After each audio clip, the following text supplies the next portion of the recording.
to hide, but with you I walk into light. In doubt I try to fight, but with you my faith will arise. One word from you is all I need. In you I live and breathe.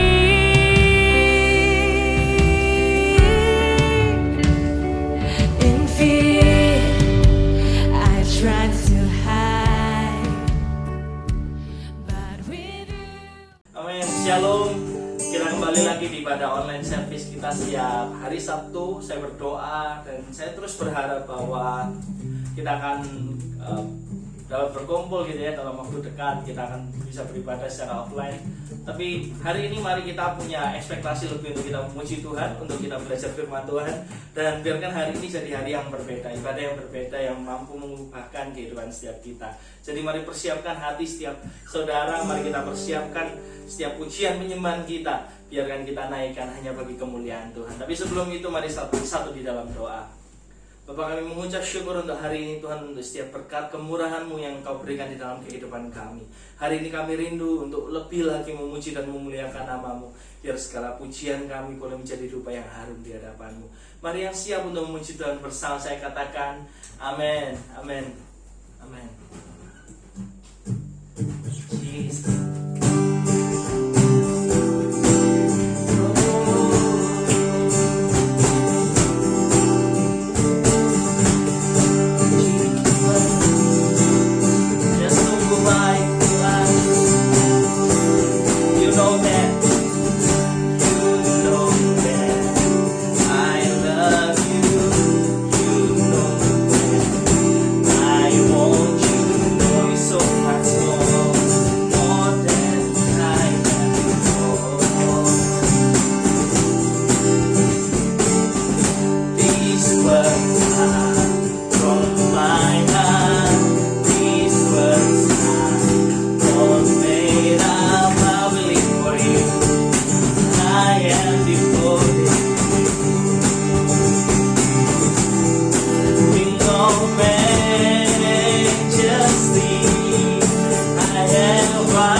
Jesus,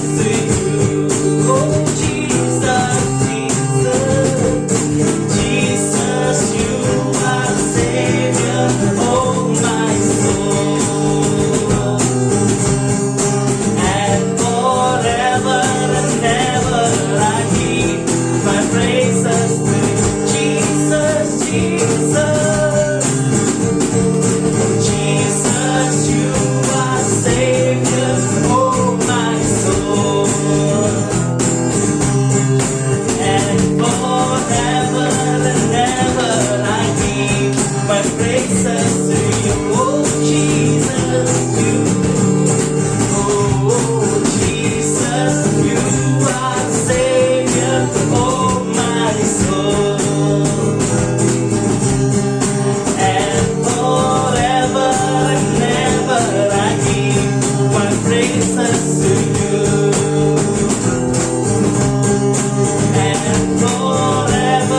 Haleluya. Mari kita meninggikan nama Tuhan lebih dan lebih lagi. Oh Jesus, haleluya. Oh,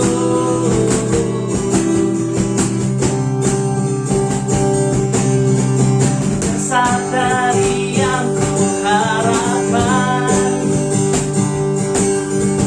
bukti dari segala yang tak kulihat, memberikanku iman, berikanku kekuatan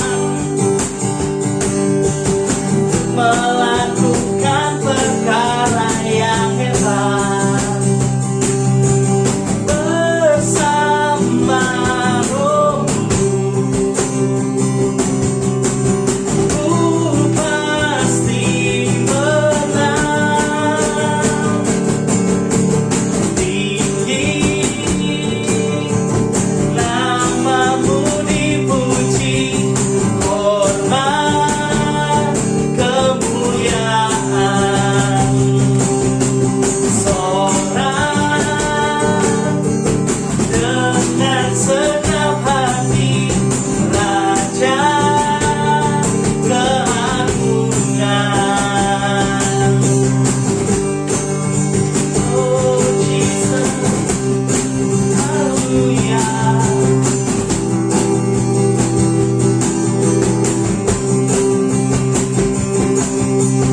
Kau tak biarkan pencobaan melebihi batas kekuatanmu. Kau yang berikanku kemuliaan, semakin serupa dengan gambaranmu. Bersama Rohmu, ku pasti menang. Come on, church, you sing. Tinggi namamu dipuji, hormat kemuliaan kami sorakan dengan segenap hati, Raja keagungan. Tinggi namamu, tinggi namamu dipuji, hormat kemuliaan kami sorakan, sorak dengan segenap hati, Raja keagungan, Raja keagungan, Raja keagungan.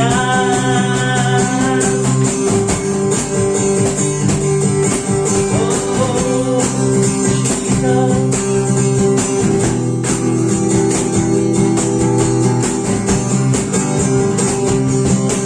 haleluya.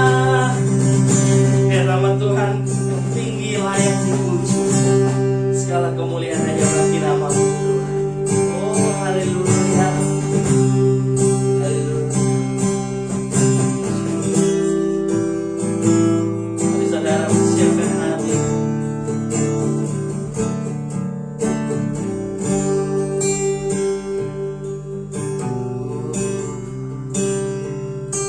Mari letakkan setiap keraguan, setiap pergumulan, setiap ketakutan kita di dalam tangan kasih. Dia sumber jawaban, dia sumber pengharapan. Tapi agar hari ini, waktu ini, mari kita fokus di dalam dia. Father, yes, more of you, Jesus. Yes, you are. Sha-da-da-da-da-da.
persembahanmu yang berkenan padamu. Ku persembahkan hidupku kepadamu Tuhan. Untuk kemuliaan-Mu ku berikan hidup ini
hanya di dalam Engkau Tuhan kami boleh punya pengharapan yang baru. Terima kasih buat kasih yang tanpa batas itu yang memeluk setiap kami Tuhan. Terima kasih. Sebentar Bapak kami mau belajar firman. Ajar kami telah boleh menjadi pendengar firman, pelaku firman di akhir zaman. Bapak mari bekerja atas kami, biar hati kami boleh menjadi tanah yang subur. Biar ketika benih itu ditabur Tuhan, boleh bertumbuh berkali-kali lipat di dalam diri. Terima kasih Tuhan, terima kasih. Kami menyerahkan seluruhnya ibadah ini di dalam tangan. Hanya di dalam nama Tuhan Yesus kami berdoa ucap syukur. Haleluya. Amin. Sebelum kita mendengarkan firman Tuhan, mari persiapkan hati kita. Mari kita memberikan persembahan kita dengan hati yang penuh dengan sukacita, karena Tuhan mengasihi setiap pemberi yang mengasihi dengan penuh sukacita. Tuhan Yesus memberkati. Shalom semuanya. Sekarang tiba saatnya bagi kita untuk memberikan yang terbaik bagi Tuhan.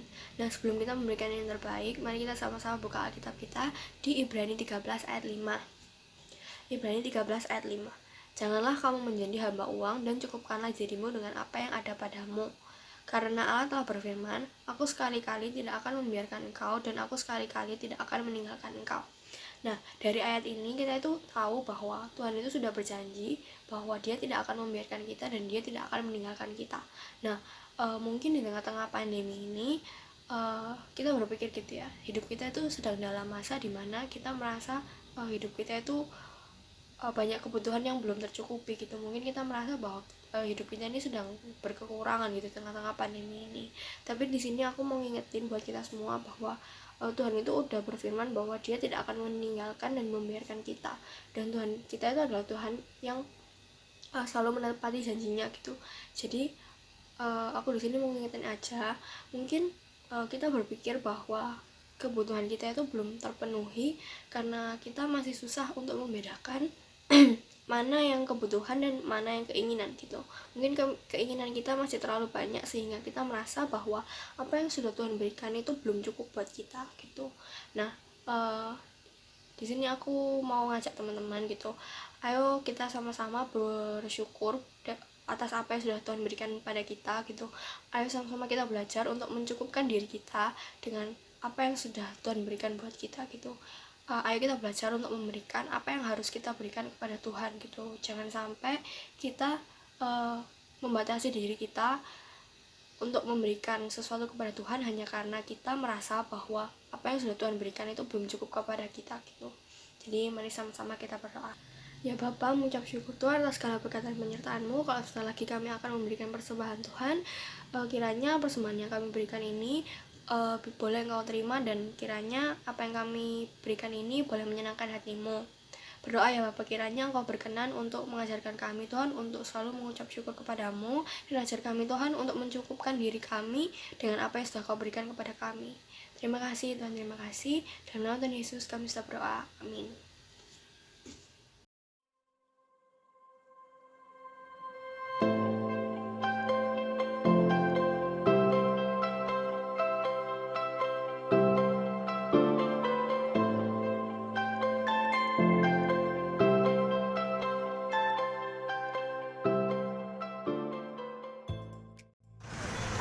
Ada kalian. So, kembali lagi bersama saya Edwin Christian di Chat Community Harvest Announcement Time. Dan hari ini saya lagi ada di Cimory Prigen untuk menginformasikan info-info terupdate untuk teman-teman sekalian.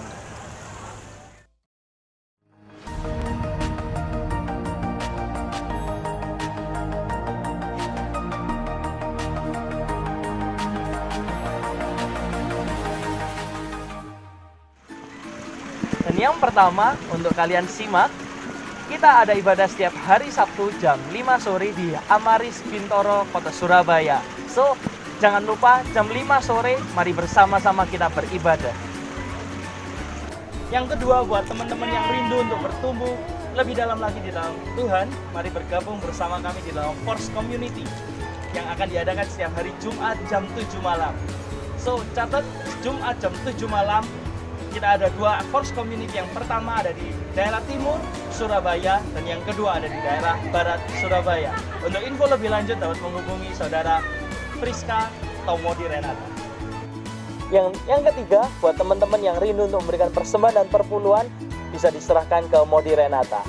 So, itu semua pengumuman terupdate untuk minggu ini. Sampai jumpa di lain kesempatan and God bless you.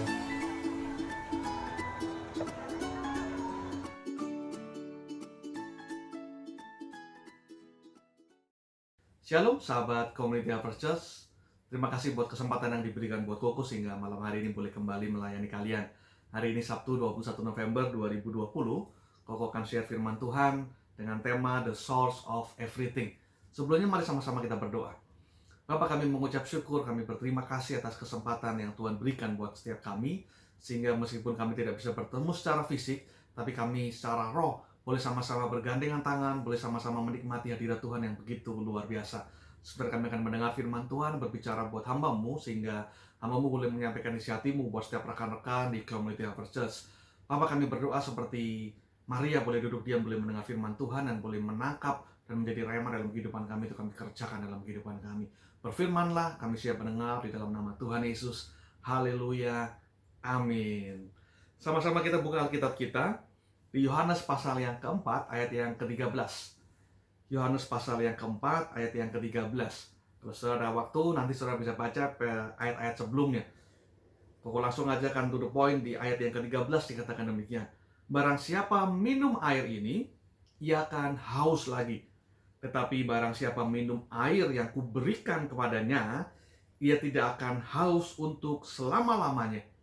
Sebaliknya, air yang akan kuberikan kepadanya akan menjadi mata air di dalam dirinya yang terus-menerus memancar sampai kepada hidup yang kekal. Kalau minum air yang biasa, secara fisik, kita pasti akan haus lagi.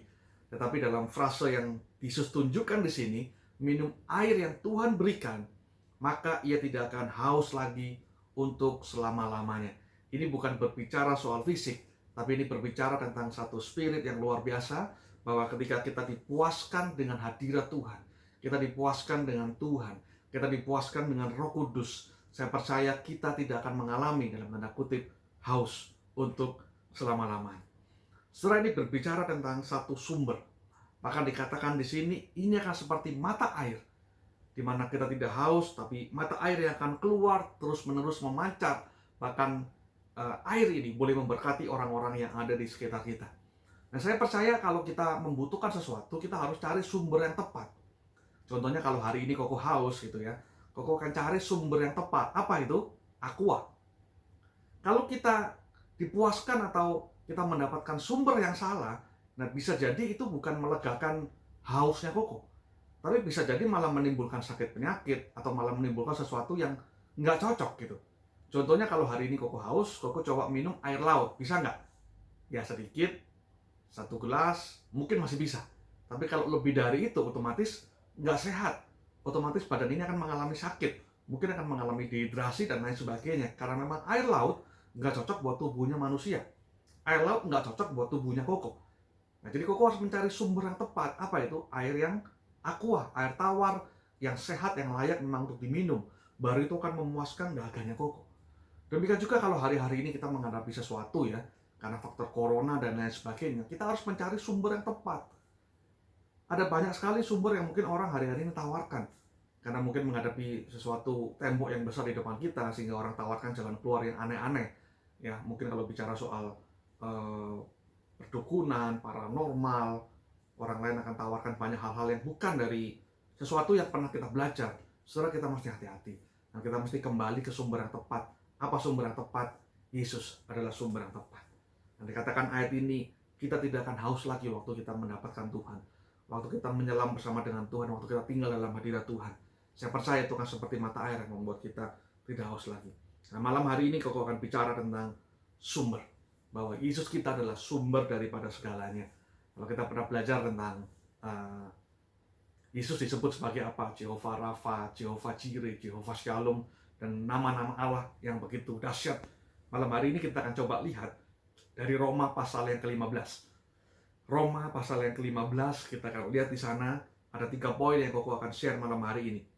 di ayat yang ke-5, 13, dan 33. Roma pasal yang ke-15, ayat yang ke-5, 13, dan 33. Kita baca dulu ayat yang ke-5, dikatakan, semoga Allah yang adalah, garis bawahi, sumber ketekunan dan penghiburan, mengaruniakan kerukunan kepada kamu sesuai dengan kehendak Kristus Yesus. Poin yang pertama, Yesus adalah sumber ketekunan dan penghiburan. Lompat ke ayat yang ke-13 dikatakan, semoga Allah, sumber pengharapan, memenuhi kamu dengan segala sukacita dan damai sejahtera dalam iman kamu, supaya oleh kekuatan Roh Kudus kamu berlimpah-limpah dalam pengharapan. Poin yang kedua, Yesus sumber pengharapan. Yang terakhir di ayat yang ke-33 dikatakan, Allah sumber damai sejahtera menyertai kamu sekalian. Amin. Ada 3 poin yang akan kita bahas. Allah sumber ketekunan dan penghiburan, Allah sumber pengharapan, dan yang ketiga adalah Allah sumber damai sejahtera. Yang pertama bicara tentang sumber ketekunan dan penghiburan. Ya. Dalam definisi Koko sendiri, kalau disebut tekun itu apa? Dikatakan tekun adalah sebuah keputusan dan ketetapan hati yang kuat untuk mengerjakan sesuatu hingga garis akhir. Koko bilang, tekun adalah sebuah keputusan. Maksudnya, situasi keadaan sekitar kita mungkin membuat kita nggak bisa tekun. Tapi kalau kita mengambil keputusan untuk saya mau bertekun dalam Tuhan, atau saya mau bertekun dalam saya studi belajar, saya mau bertekun dalam pekerjaan saya, maka itu bisa menjadi satu keputusan yang serta-merta akan kita hidupi dan akan kita jalani dalam kehidupan kita. Koko tulis di poin yang kedua, ketetapan hati. Artinya ketekunan itu butuh satu ketetapan, ketekunan itu membutuhkan satu komitmen. Sehingga apa? Kita bisa kuat mengerjakan sesuatu hingga garis akhir.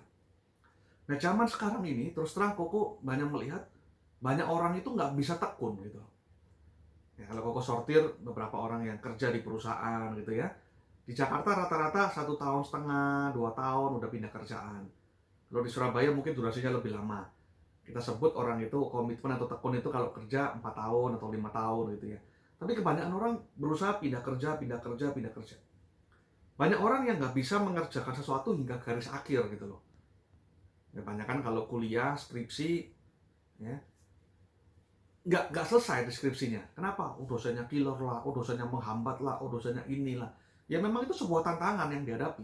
Kalau bicara skripsi, itu bukan berbicara soal kita dapat nilai A, dapat nilai B, atau kita selesai. Bukan soal apa yang kita tulis. Kalau Koko pribadi berpendapat ya, skripsi itu berbicara soal mental. Nggak peduli kita dibimbing oleh dosen A, atau dosen B, atau dosen yang killer. No, itu bukan soal kita menyelesaikan tugas kita, tapi bicara soal mental kita. Nah, ini sebetulnya sikap mental ini berguna waktu kita nanti bekerja gitu loh. Apakah kita bisa menghadapi situasi bos yang sulit, atau kita bisa menghadapi rekan kerja yang susah gitu. Seperti yang Koko share tadi pagi waktu Koko training karyawan baru, kita ini bisa milih anak buah. Kalau Koko punya perusahaan, Koko mau pilih anak buah A atau anak buah B kan gampang, tinggal interview kita pilih salah satu gitu ya. Tapi kalau kita sebagai bawahan, kita nggak mungkin bisa milih siapa bos kita gitu. Kalau kita interview kan nggak mungkin, selesai interview kita tanya, Pak, mau nanya nanti kira-kira bos saya itu jahat apa enggak ya? Kira-kira bos saya baik apa enggak ya? Kalau bos saya nggak baik, saya nggak jadi masuk deh. Nggak mungkin gitu. Kita ya cuma terima apa adanya, kita diterima masuk kerja, kita terima, oh bos kita begini. Setelah itu tinggal kita ambil keputusan. Terus kita mau bekerja atau kita quit dari pekerjaan itu gitu loh. Nah, masalahnya banyak orang hari-hari ini tuh instan. Generasi saudara ini generasi yang instan gitu ya. Karena kebanyakan semua kita dapat dengan sangat cepat, sangat gampang sekali. Nah, ini sebetulnya nggak bagus untuk ketekunan gitu. Maka dari itu, aku berdoa semoga ketika saudara mendengar firman ini, saudara menangkap sesuatu yang luar biasa, bahwa kita mesti punya karakter tekun. Dan untuk menjadi tekun, kita perlu sumber ketekunan yang pas. Siapa? Yesus itu sendiri. Kita bisa lihat bagaimana Yesus ini bertekun dalam apa yang dia alami. Yesus ini bertekun waktu dia mengalami penderitaan sesaat di Taman Getsemani sebelum besok dia akan disalibkan. Bahkan Yesus ini tanya, Tuhan, gimana dengan keringat darah bercucuran?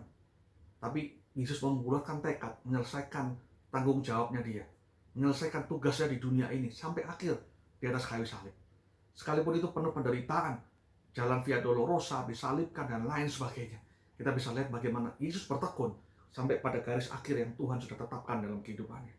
Untuk apa? Menyelamatkan kita semua. Hari-hari ini saudara mesti punya karakter tekun ini tadi. Koko percaya kalau orang yang tekun, itu akan selalu fokus. Fokus. Kalau kita bisa bertekun dengan apa yang kita kerjakan hari-hari ini, kalau kau kerja, saya tahu mungkin beberapa pekerjaan kita nggak menyenangkan gitu ya. Kita lagi berpikir untuk kita pindah kerja, beberapa teman sharing. Coba mulai pikirkan gitu loh, di luar sana susah orang cari kerja gitu. Dan kalau hari ini kita punya pekerjaan ya, kerjakanlah sebaik mungkin yang kita bisa. Sekalipun mungkin kita mengalami gaji dipotong, kita mengalami pekerjaan mungkin tambah berat karena beberapa teman kita di PHK, kita disuruh menggantikan pekerjaannya dan lain sebagainya. Teruslah fokus dengan apa yang hari-hari ini kau alami gitu. Karena saya percaya di balik itu kita akan bisa mencapai garis akhir, mencapai garis finish, dan kita bisa naik ke step atau kelas yang berikutnya. Kau catat di sini, orang yang tekun akan selalu konsisten. Pengertian konsisten ya, dia akan terus-menerus mengerjakan sesuatu dengan sangat baik gitu. Seorang petani yang bertekun, kerjaannya ya selalu akan begitu. Setiap pagi ke sawah, mencampur sawah, makan siang di sawah, sampai sore, dan lain sebagainya. Pekerjaannya akan muter di situ terus, membosankan, iya. Sama dengan kita kerjaan kita sehari-hari ini, mungkin kita udah kerja 1 tahun, 2 tahun, dan kita merasa, kok cuman seperti ini aja ya? Kok cuman muter-muternya di sini aja ya? Aku percaya itu merupakan satu bentuk ketekunan. Konsisten aja kerjakan bagian kita sampai dengan hari ini. Seseorang yang belajar karate pertama kali, ya, nggak mungkin dia akan langsung diajarkan jurus A, jurus B, jurus C. Nggak mungkin. Pasti pelatihnya akan suruh dia untuk, ayo push up sehari 100. Ayo keliling lapangan sehari 10 kali. Ayo angkat barbel. Atau kalau zaman dulu, Shaolin mungkin angkat ember gitu kan, dari danau, dari sungai menuju ke kuil gitu kan. Mungkin banyak Shaolin muda tanya gitu, guru, kita ini kesini mau belajar kungfu, mau diajarin karate, tapi kenapa setiap hari berbulan-bulan cuman begini, push up lah, ngangkat air lah. Ini kayak memperdaya kita gitu loh. Kita belajar Shaolin, belajar kungfu, tapi kayak dijadikan dalam tanda kutip pembantu, ngangkat air dari sungai menuju ke kuil dan seterusnya gitu. Tapi saudara harus tahu bahwa di balik itu semua, guru kungfu, master kungfu ini justru mengajarkan hal yang basic. Melihat kegigihan hati kita, melihat ketekunan kita, apakah kita konsisten mengerjakan hal-hal yang kecil dulu. Dan secara nggak langsung itu mungkin membentuk otot kita, membentuk otot tangan, membentuk otot lain sebagainya. Nah, saya percaya hal-hal apa yang sedang kita kerjakan sekarang, kerjakan dengan tekun, karena itu merupakan satu kunci untuk kita naik ke step yang berikutnya lagi gitu. Nah, aku tulis di poin yang ketiga, orang yang tekun tidak mudah putus asa untuk mencapai goalnya. Orang yang bertekun, dia tahu garis akhirnya, dan dia tidak akan gampang putus asa untuk dia bisa mencapai goal yang Tuhan berikan dalam kehidupannya. Saudara, jangan pernah mudah berubah pikiran. Kalaupun hari ini kita mengalami hal yang berat, terus kerjakan itu. Kita capek secara jasmani, mungkin itu terjadi. Secara spirit, secara jiwa, kita mungkin juga tertekan dengan adanya bos kita yang mungkin galak, seenaknya sendiri. Koko mau bilang, teruslah bertekun di dalamnya. Karena koko tahu dan koko percaya di balik ketekunan itu ada garis akhir yang Tuhan siapkan begitu luar biasa dalam kehidupan kita. Nah, kalau bicara ketekunan, kita bisa melihat contoh dari firman Tuhan, itu adalah tokoh seorang Ayub dan seorang Yusuf gitu. Nah, kita bisa melihat bagaimana Ayub ini mengalami berbagai macam cobaan dalam kehidupannya, anak-anaknya mati, harta bendanya hilang semuanya, kemudian istri dan teman-temannya meninggalkan dia. Tapi bagaimana Ayub tetap tekun dengan kepercayaan yang pada Tuhan. Ayub tetap percaya, dia nggak mudah putus asa dengan situasi atau stres yang dialami hari ini. Karena dia percaya Tuhan tetap baik. Dia tetap bertekun dalam Tuhan, dalam kesalehannya. Dan endingnya kita bisa lihat bagaimana Tuhan memulihkan kehidupan Ayub. Begitu luar biasa, double porsi Tuhan berikan dalam kehidupannya.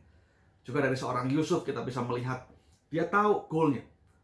Yusuf ini tahu bagaimana ending kehidupannya, bahwa dia akan dihormati seperti visi yang dia dapat, seperti firman yang dia terima gitu. Maka dia selalu fokus. Dia selalu konsisten dengan apa yang dia lakukan. Meskipun pada kenyataannya di samping kanan kirinya dia melihat hal-hal yang jelek gitu. Dia melihat situasinya, dia di penjara, dia difitnah, dia jadi budak, dia dibuang ke sumur dan lain sebagainya. Tapi Yusuf ini nggak mudah putus asa. Dia terus konsisten, dan dia fokus, dia tahu endingnya. Dan kita bisa melihat Tuhan angkat dia, promosikan dia jadi seorang raja muda di Mesir. Nah, kalau kita punya ketekunan yang luar biasa, saya percaya kita akan mengalami itu semua dalam kehidupan kita. Kita buka di Ibrani pasal yang ke-10 ayat yang ke-36. Ibrani 10 ayat yang ke-36. Koko berbicara buat generasi muda, kalian CHC yang luar biasa, itu kata-kata seperti ini. sebab kamu memerlukan ketekunan, supaya sesudah kamu melakukan kehendak Allah, kamu memperoleh apa yang dijanjikan itu. Ini merupakan satu tahapan ya. Kamu perlu apa? Ketekunan. Tekun. Dalam kehidupan sehari-hari, meskipun badai, meskipun cobaan, meskipun stres yang kita alami, terus bertekun. Terus tekun.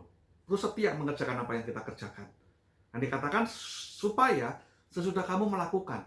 Berarti setelah tekun, perlu apa? Melangkah. Melakukan kehendak Tuhan. Mengerjakan bagian kita. Baru setelah itu apa dikatakan? Kamu memperoleh. Maka kita akan mendapatkan. Nah, kita bisa lihat di sini ketekunan, kemudian kita melangkah apa yang untuk kita kerjakan, dan terakhir kita bisa mendapatkan apa yang sudah Tuhan janjikan dalam kehidupan kita.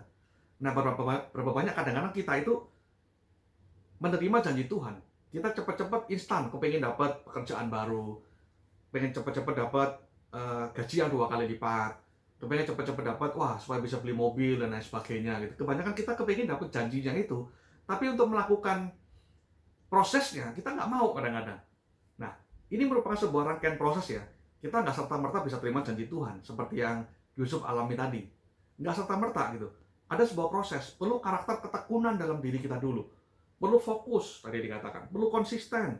Perlu nggak mudah putus asa. Menghadapi rintangan, menghadapi ujian, sudah mesti terobos. Karakter itu dulu. Baru berikutnya kita melangkah. Kalau kita nggak melangkah, kita nggak bisa mendapatkan apa yang dijanjikan. Jadi ini merupakan sebuah rangkaian proses ya. Nggak bisa tiba-tiba instan gitu. Nah, Koko berdoa buat generasi seperti kalian semua, mesti punya karakter ketekunan ini. Mesti punya iman untuk melangkah. Maka kita bisa mendapatkan apa yang Tuhan janjikan dalam kehidupan kita. Dikatakan di sini 2 Korintus pasal yang keempat ayat yang ke-8, dalam segala hal kami ditindas, kata Paulus. Namun tidak terjepit. Kami habis akal, namun tidak putus asa. Nih, kalau hari ini kita mengalami sesuatu problem karena faktor corona dan lain sebagainya, mungkin kita ditindas, tapi janji Tuhan tidak akan terjepit, seperti yang Rasul Paulus katakan. Mungkin kita juga udah kehabisan akal, udah ngelamar ke kanan, udah ngelamar ke kiri, udah mikirin sama teman, buka usaha apa, buka usaha ini gitu. Ya sudah sepupu Koko karena nggak ada kerjaan, jadi punya ide untuk kirim makanan-makanan dari Surabaya ke Jakarta gitu. Dari Jakarta juga orang-orang kepingin makanan ke Surabaya. Apa sih namanya itu, kayak semacam jasa titip gitu ya. Lakukan itu. Mungkin kita tahu nggak gimana Tuhan, udah habis akal, udah ngelamar kemana-mana, belum dapat kerjaan gitu. Dikatakan jangan putus asa. Rasul Paulus bilang kami habis akal, tapi kami tidak sampai putus asa. Karena Koko percaya ada hikmat Tuhan yang selalu diberikan dalam kehidupan kita bagi orang yang bertekun. Yohanes pasal yang ke-14 ayat yang ke-25 sampai dengan 26. Ini bicara Yesus sumber ketekunan, dan belakangnya ada penghiburan ya. Koko bahas yang penghiburan sekarang, 1B ini. Yohanes pasal 14 ayat yang ke-25 sampai 26 dikatakan, semuanya itu kukatakan kepadamu selagi aku berada bersama-sama dengan kamu. Tetapi penghibur, garis bawahi penghibur, yaitu Roh Kudus yang akan diutus oleh Bapa dalam namaku, dialah yang akan mengajarkan segala sesuatu kepadamu dan akan mengingatkan kamu akan semua yang telah kukatakan kepadamu. Ini pesan waktu Tuhan itu hampir meninggalkan murid-muridnya dikatakannya. Dikatakan penghibur. Siapa itu? Roh Kudus. Kayak sumber mata air tadi, sumber. Itulah Roh Kudus yang diberikan dalam kehidupan kita. Udah diutus oleh Bapa dalam namaku. Maka Roh Kudus yang akan mengajarkan kita segala sesuatu. Koko mulai bisnis waterproofing ini nggak ngerti apa-apa loh. Bukan orang teknik, bukan orang sipil, nggak pernah ngerti ngurusan beginian. Ya cuma kalau di pabrik orang renovasi lah, sedikit-sedikit ngerti lah. Tapi selain itu nggak ngerti sama sekali gitu. Koko percaya kalau hari ini semua bisa, itu karena Roh Kudus yang ngajarin Koko. Karena Koko berdoa, Tuhan, ini nggak ngerti apa-apa gimana nih. Bukankah Tuhan suka kepada orang-orang yang nggak ngerti apa-apa, dan Tuhan buat mujizat sehingga orang itu jadi expert dalam segala sesuatu. Saudara perlu Roh Kudus. Saudara hari ini berdoa minta Roh Kudus bantu saudara. Untuk supaya apa? Mengajarkan banyak hal dalam kehidupan kita. Ada banyak hal di luar situ kita nggak tahu apa-apa. Jangan pernah kita merasain, oh saya udah S1, oh saya udah hebat, saya udah lulus sekolah di kampus yang ternama, terhebat, lalu kita bisa ngerti. No. Jadilah orang yang selalu miskin akan ilmu pengetahuan. Jadilah orang yang selalu kosong. Untuk Tuhan aku perlu sesuatu, Tuhan aku perlu engkau, Tuhan aku perlu belajar. Baru Tuhan akan membantu kehidupan saudara. Baru Tuhan akan berikan hikmat dalam kehidupan saudara. Tapi kalau saudara udah merasa pintar, no, Roh Kudus nggak akan bantu kehidupan saudara. Tapi waktu kita nggak bisa apa-apa, kita berserah kepada Tuhan, disitulah Tuhan akan membantu kita. Dikatakan di sini, dan akan mengingatkan kamu akan semua yang telah kukatakan kepadamu. Tuhan tuh bisa berhikmat loh. Tiba-tiba celing ada hikmat baru. Tiba-tiba, oh mesti begini, oh mesti begini. Kadang-kadang kok juga ngalami benturan tembok nih. Kesini buntu, kesana buntu. Tapi tiba-tiba Tuhan ingatkan, Win, kenapa nggak lakuin ini? Win, kenapa nggak berbuat seperti itu?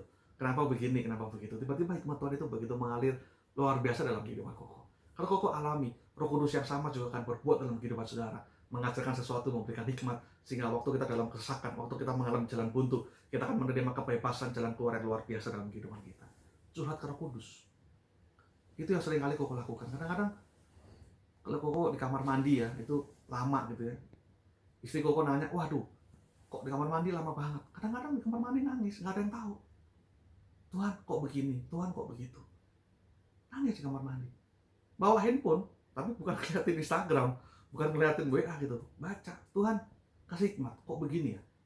Tuhan kasih hikmat, Tuhan tunjukkan sesuatu. Tuhan, kok ini rasanya nggak beres ya? Kok karyawan ini rasanya nggak beres? Tuhan tunjukkan sesuatu, bukakan sesuatu. Tiba-tiba Tuhan bukain loh. Tuhan bukain, pleng, pleng, pleng. Lalu tiba-tiba jadi ngerti, ya harus begini. Tuhan kebutuhannya ini, tiba-tiba Tuhan pleng begini. Curhat itu ke Roh Kudus. Gitu. Hari-hari ini Koko lagi nonton film, kebetulan 2 hari lalu itu mulai nonton Netflix gitu ya, serial Netflix, judulnya Emily in Paris gitu. Nah, Emily ini pindah dari Amerika, kalau nggak salah kota Chicago ya, pindah ke Paris gitu loh. Di Paris mengalami perbedaan budaya yang sangat signifikan. Orang-orangnya beda dengan rekan-rekan kerja dia dulu, yang di Paris lebih tua, lebih berumur, lebih kolot. Dia datang tujuannya untuk jadi konsultan branding. Tapi orang yang dikonsultani nggak mau gitu loh. Bahkan atasan dia menolak idenya dia dan lain sebagainya. Lalu dia curhat lah. Ketemu dengan seorang Asia, dia curhat di sana. Ketemu dengan siapa, dia curhat. Dengan pacarnya, putus hubungan dan lain sebagainya. Dia mengalami satu problem karena tinggal di lokasi yang baru. Kok mau bilang kalau dalam kehidupan sekarang, jangan niru Emily in Paris. Saudara mesti curhat ke Tuhan, sama seperti yang Yusuf lakukan. Saudara mesti curhat ke Tuhan, sama seperti yang Ayub lakukan. Karena dia adalah sumber segalanya. Karena waktu kita bisa minum apa yang Tuhan berikan, saya percaya itu akan jadi mata air dalam kehidupan kita, yang kita selalu akan mendapatkan kepuasan-kepuasan, dan bahkan itu akan menjadi mata air yang mengalir buat orang-orang yang ada di sekitar kita. Poin yang kedua dikatakan Yesus adalah sumber pengharapan. Pengharapan dalam bahasa Ibrani adalah mikveh, yang diterjemahkan adalah sangat menantikan dan mengumpulkan. Sangat menantikan dan mengumpulkan, itulah pengharapan gitu ya. Pengertiannya di Ibrani pasal 6 ayat yang ke-19a.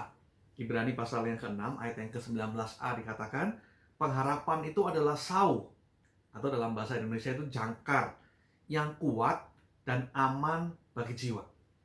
Yesus akan selalu memberikan pengharapan dalam kehidupan kita. Dan pengharapan itu adalah jangkar yang kuat dan aman buat jiwa. Secara roh, kita nggak perlu sesuatu yang kuat, karena roh yang dalam diri kita, Tuhan katakan adalah roh yang kuat. Lebih kuat daripada roh apapun yang ada di dunia gitu.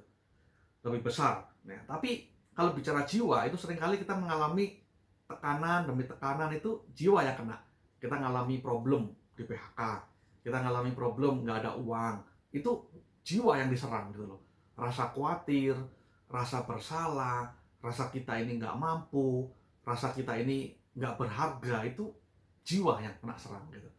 Nah, dikatakan pengharapan itu sebetulnya merupakan jangkar yang kuat, merupakan satu pegangan yang kuat bagi jiwa kita. Nah, kalau hari ini saudara mengalami kekhawatiran, ketakutan dan lain sebagainya, ingat ada pengharapan dalam diri Yesus gitu loh. Dikatakan di Roma pasal yang kelima ayat yang kelima, Roma pasal yang kelima ayat yang kelima dikatakan, dan pengharapan tidak mengecewakan. Pengharapan tidak mengecewakan, garis bawah ini.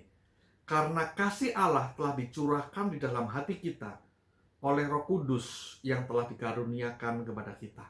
Waktu kita tahu sumber yang benar, waktu kita mendapatkan Roh Kudus dalam kehidupan kita, percayalah yang namanya pengharapan itu akan diberikan dalam kehidupan kita. Dan pengharapan yang Yesus berikan, Alkitab jelas katakan, tidak pernah mengecewakan. Tidak pernah mengecewakan. Hari ini mungkin kita belum lihat. Hari ini mungkin kita belum mengalami. Hari ini mungkin kita belum mendapat jawaban doa kita. Tapi teruslah berharap kepadanya, kepada Tuhan, karena pengharapan tadi tidak mengecewakan. Setelah ada seorang yang bernama Lauren Weinberg.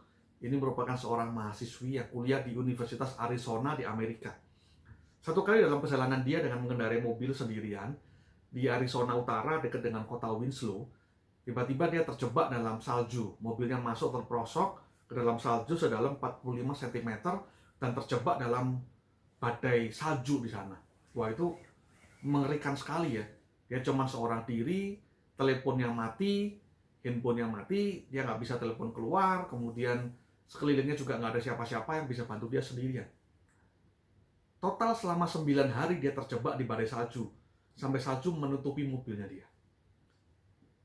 Dia bertahan selama 9 hari, hanya dengan 2 bungkus makanan ringan, sebatang coklat dan sebungkus coklat dikatakan. Tapi dia bisa bertahan. Apa yang membuat dia bisa bertahan? Sebetulnya secara manusia nggak masuk di akal. Di wawancara dia bilang, saya bertahan dengan coklat tadi dan minum daripada es salju yang leleh tadi. Bukan es campur ya, tapi salju alam yang leleh dia minum sebagai air. Saudara, kalau orang biasa ini nggak mungkin bisa gitu loh. Dia bisa bertahan. Pasti dia mikir hal-hal yang positif dalam dirinya. Kalau dia mikir hal-hal yang negatif, waduh, hari pertama, hari kedua, hari ketiga, tanpa ada harapan, tanpa ada yang tahu bahwa dia mengalami celaka di sana, udah terjebak di salju, orang nggak tahu juga. Hari keempat, hari kelima, mungkin yang ada di pikiran dia cuma mati. Sama dengan keadaan kita hari-hari ini mungkin, yang kita pikirkan, aduh celaka, nggak ada kerjaan, aduh susah, stres, pusing, dan lain sebagainya. Setelah kalau kita berpikiran yang seperti itu, ya terjadilah apa yang seperti kita pikirkan. Tapi Lauren Weinberg ini dia punya pikiran positif. Dia bisa kembali ketemu dengan keluarganya. Dia bisa, ada orang yang tiba-tiba menolong dan lain sebagainya. Di hari yang ke-9, ada mobil patroli pengeruk es yang menolong dan menemukan Lauren Weinberg ini. Dan kisah ini masuk dalam salah satu dari 4 cerita kisah ajaib manusia selamat dari berbagai hal yang tidak masuk di akal sebetulnya. Dulu kita juga pernah lihat, dengar satu tim sepak bola terjebak di Thailand dalam gua bawah tanah dan lain sebagainya. Mereka bisa bertahan. Itu semua karena mereka punya pengharapan. Dan kabar baiknya buat kita semua, kita punya pengharapan yang luar biasa dalam Kristus Yesus. Kita punya pengharapan yang luar biasa, di Alkitab berani katakan pengharapan tidak mengecewakan. Saya percaya pengharapan yang Tuhan berikan dalam kehidupan kita bukan pengharapan yang biasa, tapi pengharapan yang luar biasa yang membuat kita bisa mengalami mujizat dan membuat kita bisa melihat kebesaran Tuhan yang begitu hebat dalam kehidupan kita. Jangan pernah berharap ke manusia, karena manusia hanya memberikan PHP, memberi harapan palsu. Karena manusia mungkin hanya bisa banyak berjanji tapi nggak bisa realisasi. Hari-hari ini kalau kita berharap ke manusia, kita susah. Semua orang juga mengalami krisis, semua orang juga mengalami satu dilema karena corona. Nggak bisa. Saudaramu nggak akan bisa tolong. Teman-temanmu nggak akan bisa tolong. Sahabatmu mungkin nggak bisa tolong. Orang tuamu mungkin nggak bisa tolong. Cuma Tuhan yang bisa menolong. Jadi taruh pengharapan kita hanya ke Tuhan. Dan saya percaya Roh Kudus akan memberikan banyak hal dalam kehidupan kita.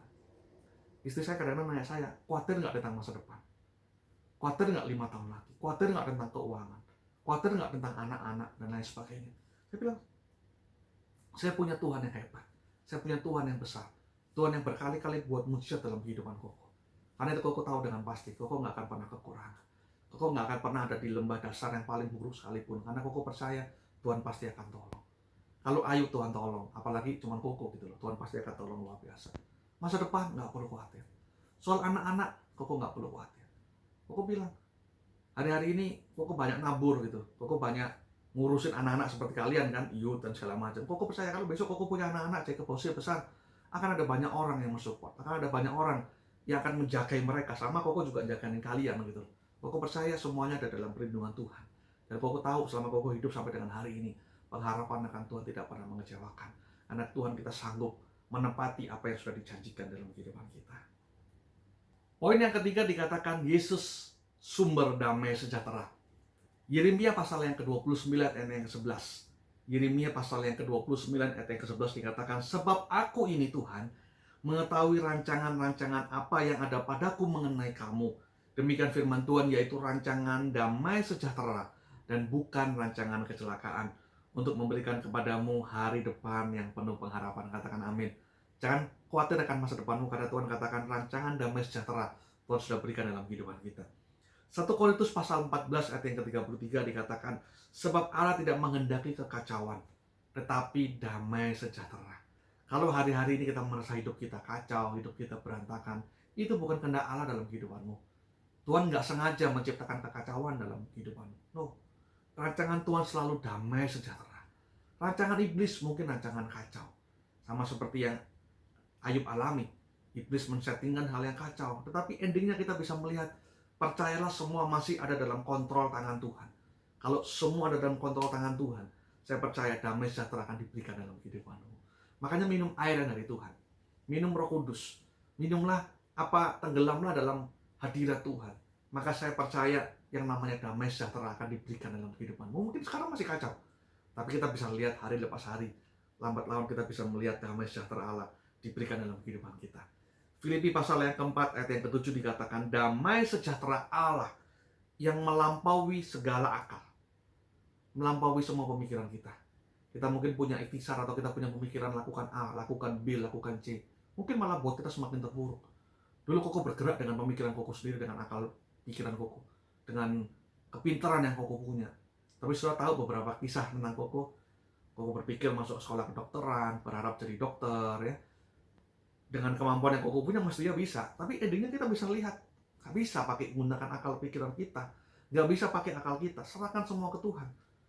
Ya. Damai sejahtera Allah yang melampaui segala akal kita akan memelihara hati dan pikiranmu dalam Kristus Yesus. Yesaya 26 ayat yang ketiga dikatakan, yang hatinya teguh kau jagai dengan damai sejahtera, sebab kepadamu lah ia percaya. Yang hatinya apa? Teguh. Kembali ke tadi ke poin yang pertama, punya ketekunan. Yang hatinya tekun, yang hatinya teguh, maka Tuhan akan jagai dengan damai sejahtera. Tuhan akan jagai dengan rancangan-rancangan hebat di luar pemikiran kita yang pernah kita bisa pikirkan. Saya percaya kalau kita bisa hidupi ini semua, saudara, sumber air itu akan terus mengalir dalam kehidupanmu, membuat engkau nggak akan pernah kekurangan, membuat engkau nggak akan pernah merasa gelisah, membuat engkau nggak akan pernah merasa ketakutan yang berlebihan dalam kehidupanmu.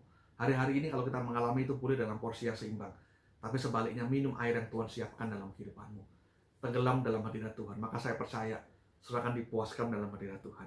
Dan saya percaya kita akan bisa melihat dalam kehidupan kita sumber ketekunan, sumber penghiburan melalui Yesus akan diberikan dalam kehidupan saudara.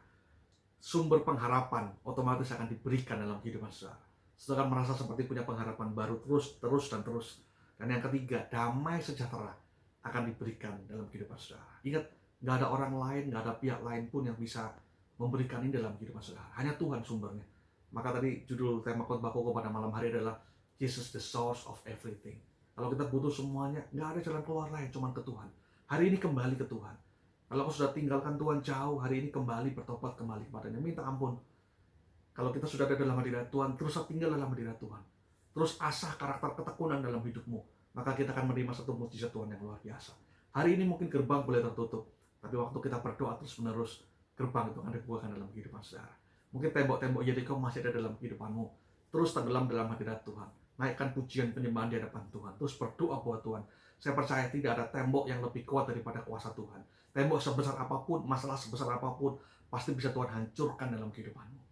Hanya hari ini, teruslah punya hati yang percaya, melekat kepada Tuhan, dan mengakui bahwa Dia adalah Tuhan di atas segala Tuhan, dan Tuhan yang berkuasa atas kehidupan saudara. Saya percaya, mukjizat demi mukjizat engkau akan alami dalam kehidupanmu. Mungkin kita akan segera masuk di akhir penghujung tahun 2020. Mungkin tahun ini boleh selesai. Mungkin tahun ini kita banyak mengalami hal yang jelek, tapi saya percaya kita masuk di tahun depan 2021, tahun yang penuh pengharapan, tahun yang penuh dengan mukjizat Tuhan. Hanya rubah pola pikir kita, seperti seorang gadis yang terjebak tadi di tengah badai salju. Punya pola pikir, punya fokus, punya harapan, punya goal, kembali ke visi Tuhan, maka kau akan melihat hal-hal yang besar terjadi dalam kehidupan saudara. Tuhan Yesus memberkati. Oh, we lift your name. We give you all the praise.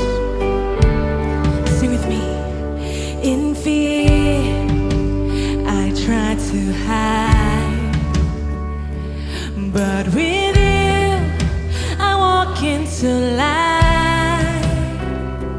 In doubt, I try to fight, but with you, my faith will arise. One one word from